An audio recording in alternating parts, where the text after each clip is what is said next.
Hello Videoland, this is the Batcompany Batcast, one of the thousands of places where we talk games. I'm your host, Justin, aka Tsujin, aka Dual J, aka Ambassador Monkey, aka Zalmute. Welcome to the show. Today, we'll talk about what Batcompany actually is.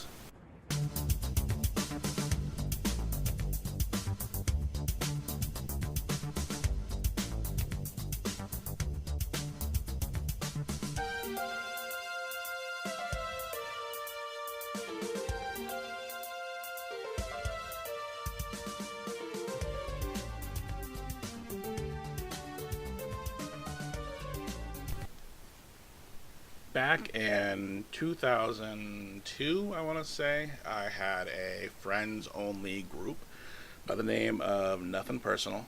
We just kind of messed around, talked about whatever we wanted basically on there. However, I got into the habit of posting primarily Castlevania stuff for a while, so what I decided to do is just create another Castlevania fan page. So the first post actually began in 2005. So that would be the beginning of the Batcompany page. Both of these pages actually still exist on Yahoo, actually. The original page for Batcompany still exists. We still have a lot of our original posts there. I actually went back there just to kind of see what it looked like. Yahoo's interface has since changed since the days back then. However, the actual page and its content are still there to be viewed. I think the page was opened originally. It was originally private. I think at one point we opened it up to the public, but it's not like many people were banging at the doors to get there. So originally, it's 10-ish members. I think dropped to 8. I think something like that. Anyway, the name actually came from a Castlevania boss. I think the game was from Castlevania Dawn of Sorrow, I believe that's where the boss first showed up. Batcompany was a symbiotic colony creature. One single bat, when grouped together, formed a much larger bat, much like how I wanted Batcompany to be perceived. Single fans to combine their forces to become something larger than themselves. Batcompany was, I think, a new take on the giant bat boss that showed up at the end of the first stage of the original Castlevania. I think that's what they were going for with that boss. Anyway, he didn't really stand out that much, and most people didn't even really care about him, I think. I just thought it would be kind of a cool moniker to take for like a group, so I kind of went with it.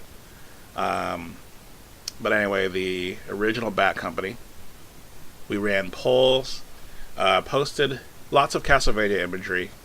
We had links to other fan sites like the Castlevania Dungeon. We had general discussions about the games as well, and we started, like I said, around 2005, and we kind of posted intermittently. It was easier to post right before college hit, at least for me. And then after a time, we just kind of posted less and less. But yeah, our group, we existed basically up until the time Konami relegated Iga to the basement of Konami HQ, and Mercury Steam took over to release Castlevania Lords of Shadow.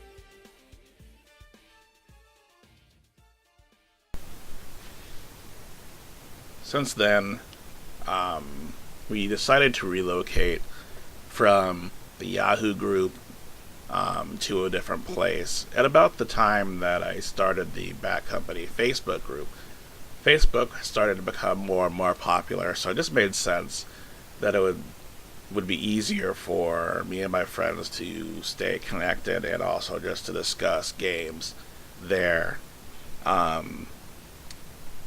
As mentioned previously, we only had about 8 or 10 members. I think it's 8 now. They're still members of the Yahoo group, though I'm not sure if most of those are just bots at this point or dead Yahoo email addresses. But today, in the Facebook group, the number absolutely exploded to about 40.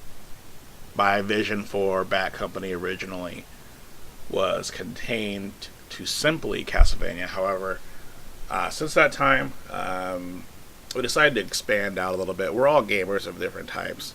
Some of us like PC, some of us like Nintendo or Sony or Microsoft.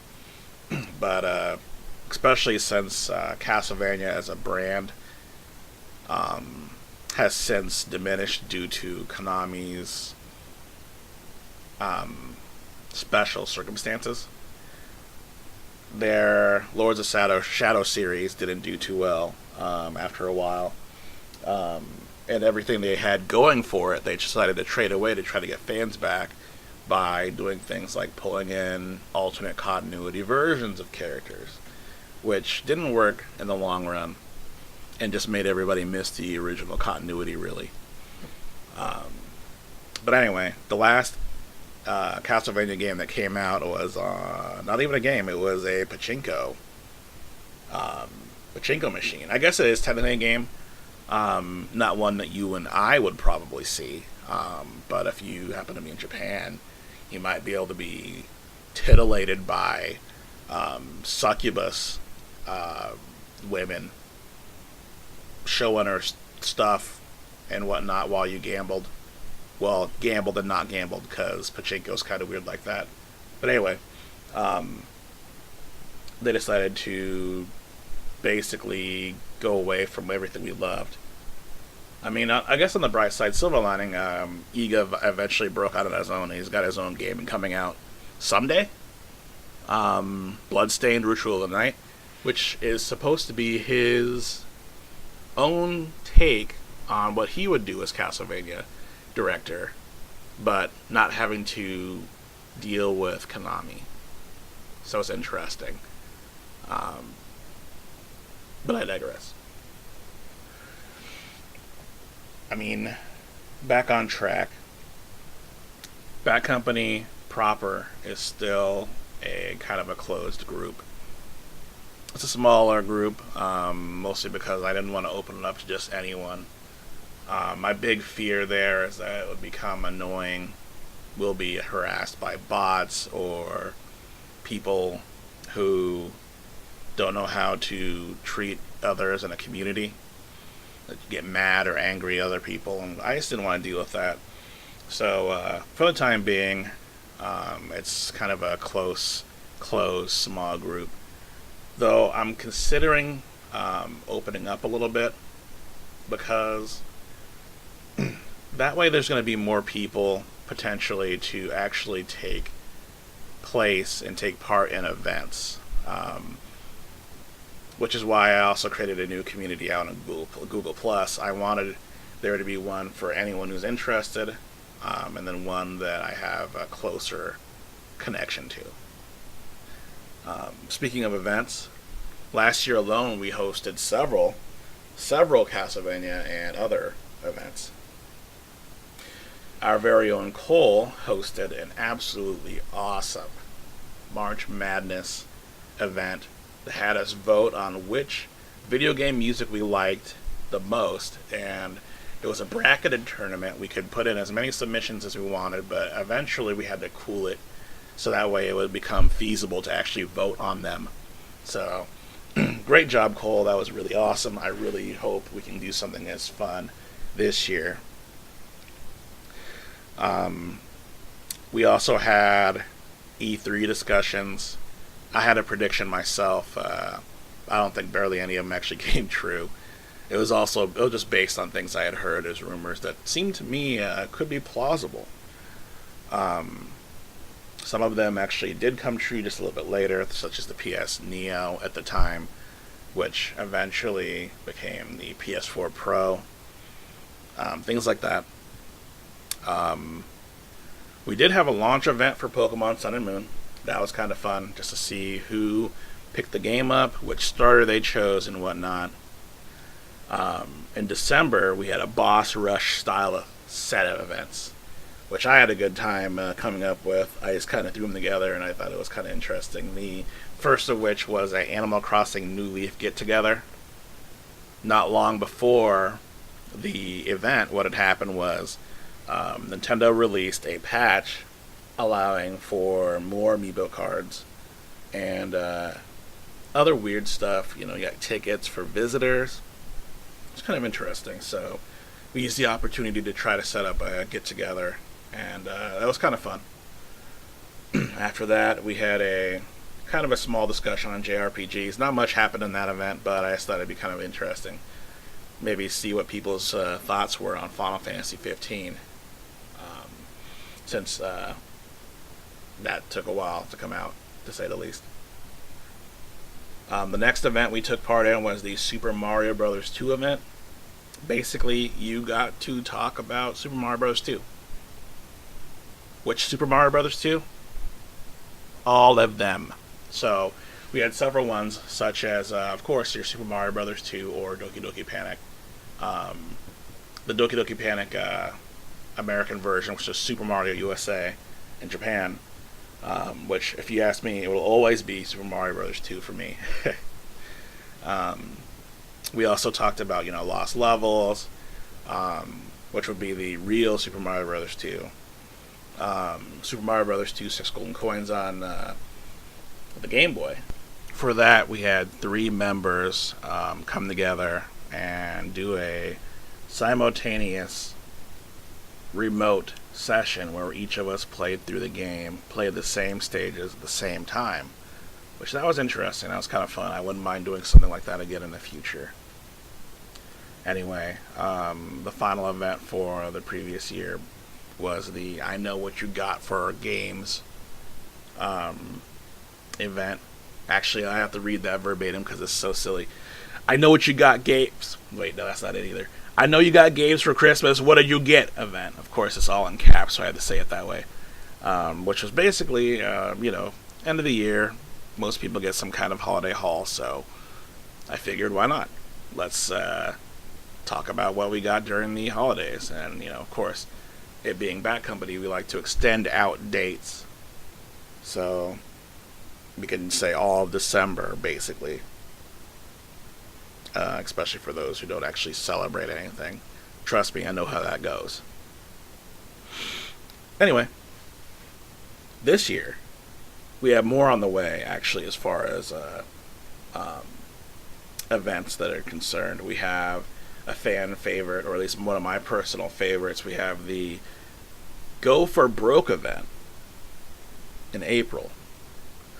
Go for Broke actually was something that PBC Productions did. They were a small production company that did Captain S, which was their Captain N Sega Genesis kind of rip-off. They had things like Little Miss Gamer. She was kind of a game reviewer. That she was really into puppets, I think. Her name was Lindsay or Z. I really liked her. But that entire company just kind of vanished off the face of the earth, which is a shame. I really liked watching them. They were kind of bigger back when YouTube was much smaller than it was. But anyway, basically, Go for Broke was supposed to be a one-day thing, but for people's schedules to work, I said, you know what, we're going to go ahead and open it up to any time. So anytime during April, you set aside either a day or a weekend to tackle a challenge, depending on the complexity of the game. And your goal was just to say, hey, I want to do this challenge, and I'm going to attempt to do it. Whether or not you win or lose, you still at least tried, and that was part of the fun of the game. For one of mine, I think I, once again, tried to tackle Battletoads.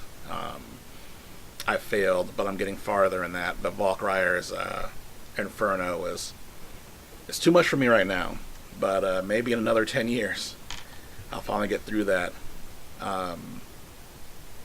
There was another time I think I tackled Legacy of the Wizard, which is another one of my personal favorites from long ago.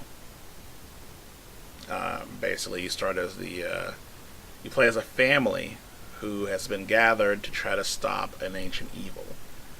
So you play as the mom, the dad, the two kids, there's a sister and brother duo.